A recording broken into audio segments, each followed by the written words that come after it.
Bonjour, dans cette vidéo nous allons traiter les exercices du TD4 de physique statistique que vous pouvez trouver sur la page web qui sont dans les descriptions de la vidéo. Et ce TD porte sur la loi de Boltzmann et ses applications. La première application qu'on voit, c'est le paramagnétisme, car il s'agit d'un modèle extrêmement simple pour appliquer la loi de Boltzmann.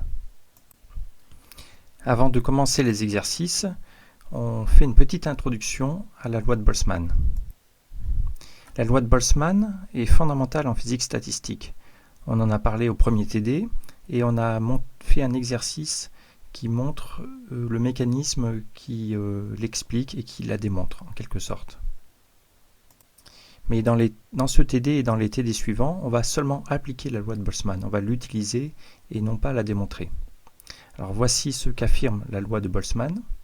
Si le système physique étudié échange de l'énergie avec un autre système, on peut imaginer l'environnement, et que cet autre système est un thermostat à la température T, cela signifie que cet environnement a une température fixe T qui ne dépend pas de l'échange d'énergie que fait le petit système avec lui.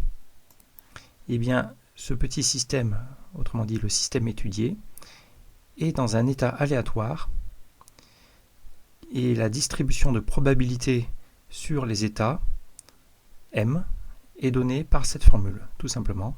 Donc la probabilité d'un état M fois dm, qui est la mesure de probabilité, est égale à cette formule. Donc essentiellement, c'est la densité de probabilité P de M, c'est exponentielle moins EM sur KT, où K est la constante de Boltzmann, T est la température extérieure du thermostat et EM est l'énergie de l'état considéré. Et Z est juste une constante de normalisation de sorte que la somme des probabilités sur tous les états M est égale à 1. Voilà, donc cette loi est très simple. Il faut vraiment retenir juste cette formule exponentielle de moins l'énergie de l'état sur KT. Et T est une constante, comme c'est la température extérieure.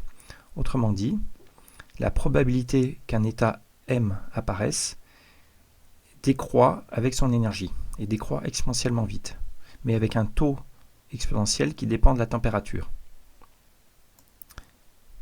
Et on dit souvent, par exemple, que KT correspond justement au... KT est une énergie et correspond aux fluctuations d'énergie que fournit le thermostat extérieur. Alors pour comprendre la signification de cette loi de Boltzmann, remarquons une conséquence immédiate ou une formulation équivalente, c'est que si on considère deux états du système M' et M, chacun d'énergie EM' et énergie EM, eh bien le rapport des probabilités, lorsqu'on prend cette formule, vous voyez la constante Z disparaît et le rapport est égal à exponentielle de moins l'écart d'énergie divisé par KT. Et donc ça montre que le rapport de probabilité décroît exponentiellement vite avec l'écart d'énergie, mais comparativement à KT, qu'on appelle parfois les fluctuations d'énergie thermique.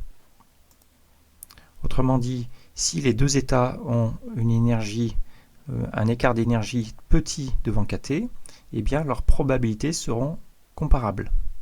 Mais par contre, si l'état M' a une énergie beaucoup plus grande que l'énergie M, mais plusieurs ordres par rapport à KT, eh bien ce nombre est très grand et exponentielle de moins un nombre très grand est très petit. Donc la probabilité de M' sera très négligeable devant la probabilité d'apparition de l'état M. Et c'est ça qui va compter, ce sont donc toujours les écarts d'énergie par rapport à KT. Et dernière remarque, c'est que comme exponentielle de moins x est une fonction décroissante, donc la probabilité décroît avec l'énergie de l'état. Et en particulier, l'état le plus probable est l'état fondamental, celui d'énergie minimale. Et plus une énergie est élevée, moins individuellement l'état est probable d'apparaître. Voilà, donc on imagine que le système est décrit par différents états, et à cause du contact avec le thermostat extérieur, il échange de l'énergie et donc les états dans le système fluctuent en permanence et passent de façon aléatoire d'un état à un autre et la loi de probabilité est donnée par cette formule. Voici cette présentation sur la loi de Boltzmann. Voilà, donc on a déjà vu un modèle simple qui montre les mécanismes d'apparition de cette loi de Boltzmann. En réalité, d'un point de vue rigoureux, cette loi n'est toujours pas démontrée en physique ou en mathématiques. Et dans ce TD, le fait qu'elle ne soit pas démontrée, ça n'empêche pas qu'elle soit pertinente en physique, parce que de façon évidente, elle s'applique à beaucoup de systèmes. Et dans ce TD, on va l'appliquer et obtenir des conséquences mesurables.